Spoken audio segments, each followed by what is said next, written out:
Islamic faith started in the 7th century CE, with the origin and spread in the Arabian Peninsula. The two religions, Judaism and Islam, share similar values, guidelines, and principles.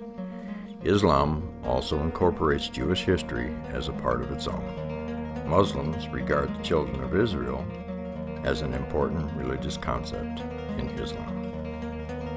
Moses, the most important prophet of Judaism, is also considered a prophet and messenger in Islam. Moses is mentioned in the Quran more than any other individual, and his life is narrated and recounted more than that of any other prophet.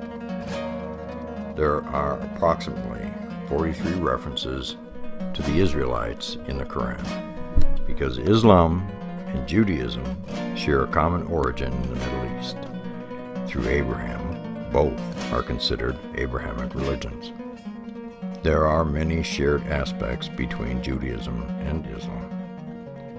Islam was strongly influenced by Judaism in its fundamental religious outlook, structure, jurisprudence, and practice. Because of this similarity, as well as through the influence of Muslim culture and philosophy on the Jewish community within the Islamic world, there has been a considerable and continual physical, theological, and political overlap between the two faiths in the subsequent 1400 years.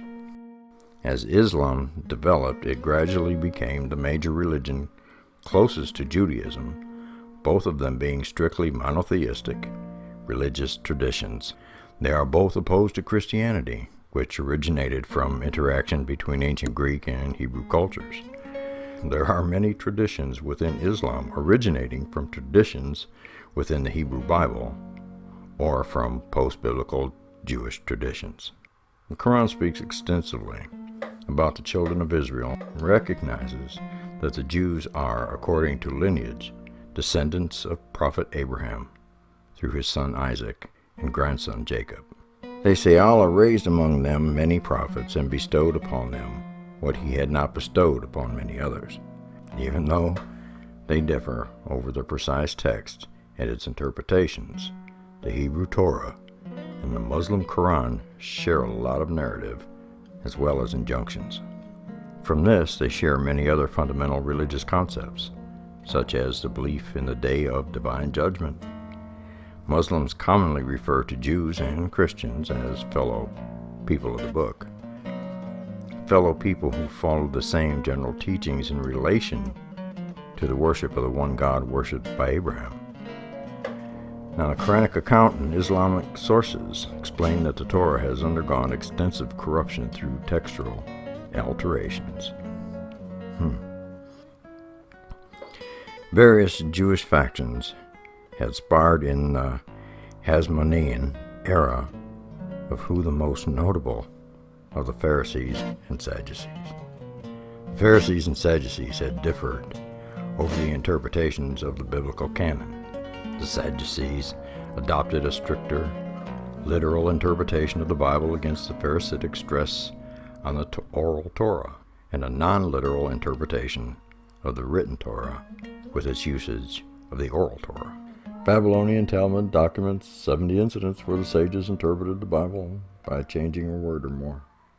A word or more. With this evidence, it is pointed out that the Quranic charge of the Torah's corruption was not misleading, but was a rejection of the homiletic methodology in the Talmud. The most obvious common practice is the statement of the absolute unity of God, which Muslims observe in their 5 times daily prayers, and Jews state at least twice, along with praying 3 times daily. Sounds like 5 to me. The two faiths also share the central practices of fasting and almsgiving, as well as dietary laws and other aspects of ritual purity. Under the strict dietary laws, lawful food is called kosher in Judaism and halal in Islam. Both religions prohibit the consumption of pork. Halal restrictions are similar to a subset of the kashrut dietary laws. So all kosher foods are considered halal, while not all halal foods are considered kosher. Sacred texts of both religions ban homosexuality and forbid human sexual relations outside the marriage and necessitate abstinence during the wife's menstruation. Both Islam and Judaism practice circumcision of males. Islam and Judaism both consider the Christian doctrine of the Trinity and the belief of Jesus being God as explicitly against the tenets of monotheism. Idolatry and the worship of graven images is likewise forbidden in both religions. Both faiths believe in angels as servants of God and share a similar idea of demons. Jewish demonology mentions Ha-Satan, as the Muslim demonology mentions Al-Shaytan, both rejecting him as an opponent of God. Neither religion subscribes to the concept of original sin. Well, hey, two religions are very similar in fact, that are both very dissimilar to Christianity. I say Yahweh and Allah are one and the same, and the Father of Jesus is neither.